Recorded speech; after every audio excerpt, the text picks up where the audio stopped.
So here we have a 1991 Western Star dump truck. We're going to go ahead and we'll start it for you. We'll run the bed, we'll run the transmission just a little bit so you can look at it. We'll open the hood so you can look around underneath there.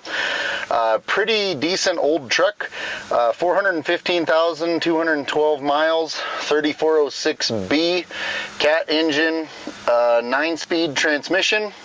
It is set up for a pintle in the back. With air and a pintle, it does not have any wet lines to the back, but it does have air and a pintle hitch back there. Real good rear rubber and real good brakes on it. But here we'll start it up and we'll run it around a little bit for you so you can kind of see it just a little bit.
All right, I'll get out and we'll open the hood so you can look in there.